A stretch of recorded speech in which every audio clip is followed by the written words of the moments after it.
Forget it, man. I don't even know. No way, man. Oh, let's go check his computer. Think it's Dirty Dog, isn't it?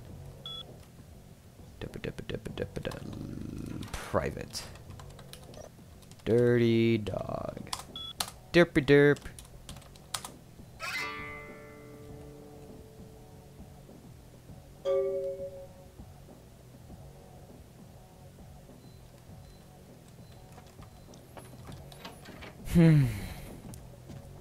So yeah,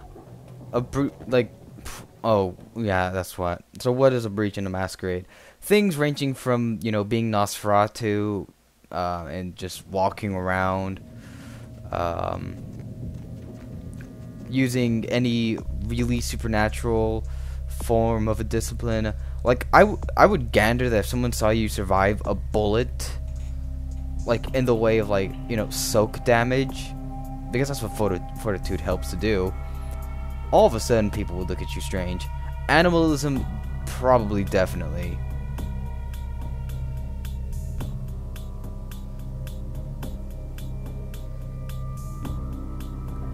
Protean, oh man, dude, if someone saw you turn into bats, I mean, that's not what it does in this game, but I recall that it has a certain ability that works that way, like you can turn into mist, a wolf, the or moon something. is a mysterious mistress. The Lucky Star Motel, room 2. Don't be long. Everything could just go wrong.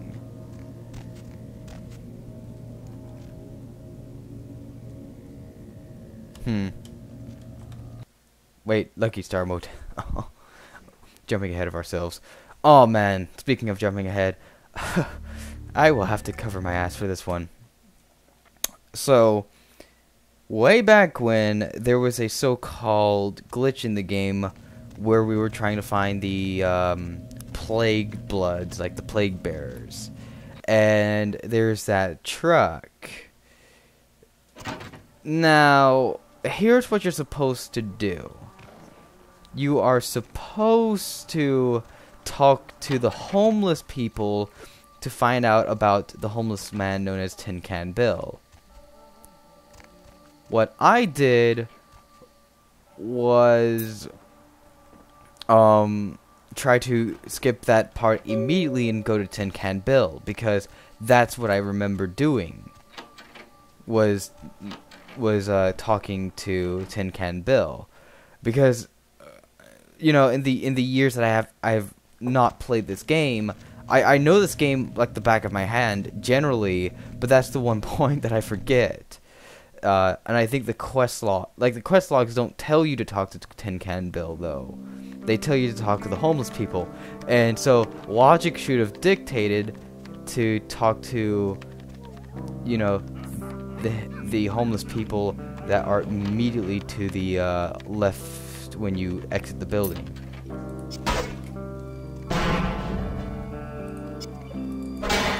These are probably the scariest pieces of shit in this game, by the way. Well, especially if you play as that person. Oh my god.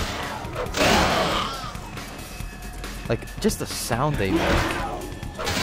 And they do aggravated damage? Dude, just not right.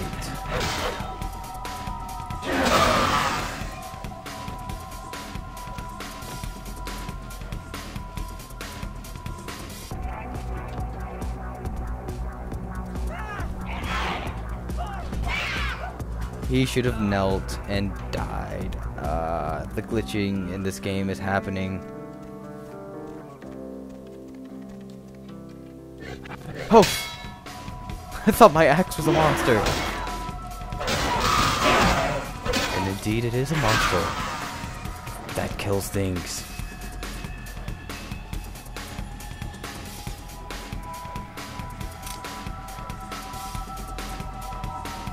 Can I kill him? Like, right now? Oh, Jesus, man! What the fuck is going on up there? Dead, everyone slaughtered up. Oh, God. Shh. Don't make any noise. They'll hear us. Yeah, me mean? No. Fuck it. Yeah, I'm with DMP. You 5-0? Yeah, I know, but we didn't make that shit. One of the guys stole it, found it in the creepy house in the hills. We just copied it and put our names on it. Worse than anything we ever did. Worst thing I ever saw. Some of it, yeah, it was bad, but, you know, no one ever really mattered. Junkies, runaways, mostly doing them a favor.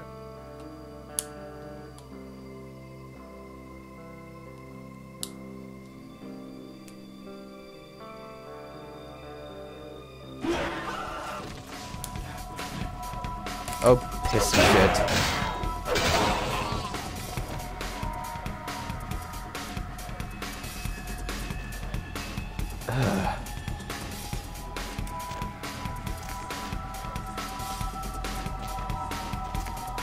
I think this generally gets recalled as probably being one of the more scarier parts in the whole entire game.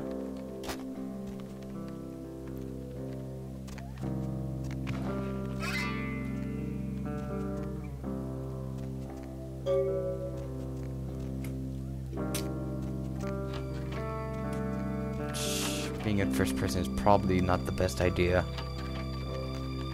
God damn it!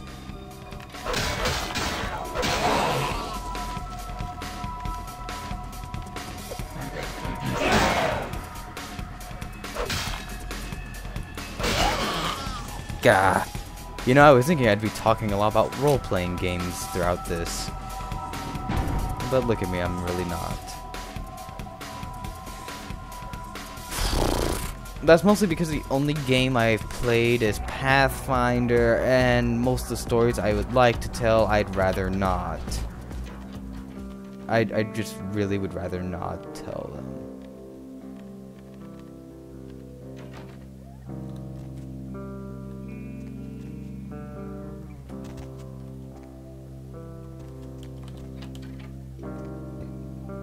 This place cleared out. Wait, a book?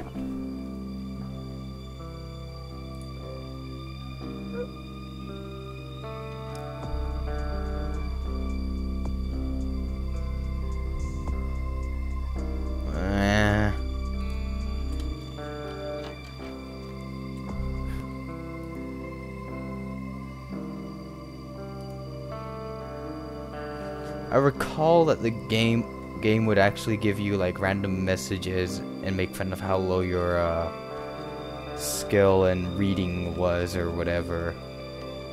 But I can never be too sure what was actually from the game and what was put in by the fan patch, the unofficial patch. Big issue with the whole thing, and it's probably the better part of the defensive, like, or not defense. Basically, this, if you want to know the gist of what Tessera Mage's beef with West 5's patch is as so. When West 5 did a lot of his patching, I can't believe we're going into this fucking territory. This is going to cause hell in the comment section, isn't it? West would take stuff that was basically unused content and restore it, and then make little gameplay changes here and there. Now then, restoring content is all good and great if you're doing a content patch. If you're doing, say, a patch, to fix bugs, you really shouldn't be doing that. And the other point that Tess Mage found was that a lot of his patches would always bring up new issues. I couldn't really back that one up. So what Tessera decided to do was create a patch that actually would fix the game rather than sit there and just cause more issues. And, just patch the game, fix any bugs, that sort of thing. And voila, this is what I play with from now on. Any luck? Ash is in trouble. There are hunters after him. then there is nothing I can do. Involving myself would be... No, I'm certain Ash will find some way out of his mess. You would be foolish not to be. Once they've got your scent, they're like murderous paparazzi. I don't question the difficulty of escape, but I have faith in my child. I'll say no more about this. Certainly. There is something, but it involves a gargoyle. I can see that's got your attention. Oh, now we have another one.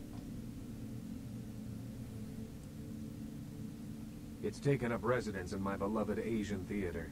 It is closed now, but that's beside the point. I sent some people to evict it, and it sent them back with a few less limbs. I can't have that monster attacking kindred in my city. It's a walking block of stone with a taste for blood.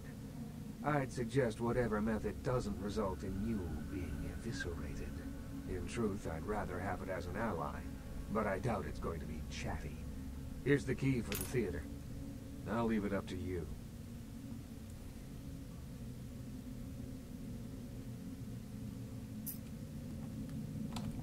Okay, let's do this side quest before we actually continue with the main.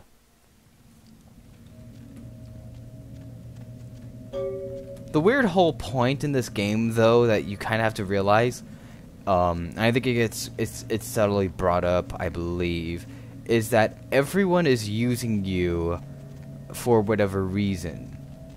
Actually, it also gets brought up in another point where it's like your character, you have a choice to just sit there and be all like,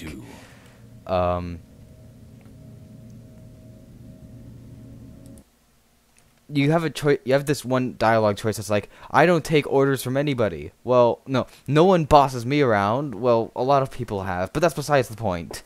And it's funny. Now, what I'm doing right now is something that probably wouldn't even be common knowledge if you even played this game without knowing Vampire the Masquerade. So here's a bit of lore. And here's the bit of lore. Gargoyles, I believe, are generally a creation of the Tremere. So, one of the lovely things you can do is actually contact the Tremere regent, Maximilius? Yeah. Hello, neonate. How can I be of assistance? Of course. And this is what he'll say about it. Gargoyles? Why are you asking about gargoyles? What can I tell you about them? A gargoyle, put simply, is a creature that was created to protect the Tremere clan in the early years of our existence. They are very powerful, and not to be trifled with. Yes, we used our extensive knowledge of blood magics to create a race of protectors. They served that purpose well, but they have also caused many problems. It's a complicated issue. Well, many gargoyles still serve their Tremere masters, but a number of them have since rebelled and gone into hiding. They are a sentient race, but ultimately unfit for the freedom they desire. They need the guidance of their former masters. Some things are not to be spoken of, neonate. This is Tremere business, and you need not know any more than that. With much difficulty, I'm afraid. Gargoyles are notoriously resilient. Their hides are made of stone. Firearms will be almost useless. Blunt force is the only thing they understand. What can I... With much difficulty... Yeah. Okay. I guess this would come down to like charisma checks and the whatnot. So, with horrible charisma, which by the way does not... in this case it doesn't make sense, so let's go into it.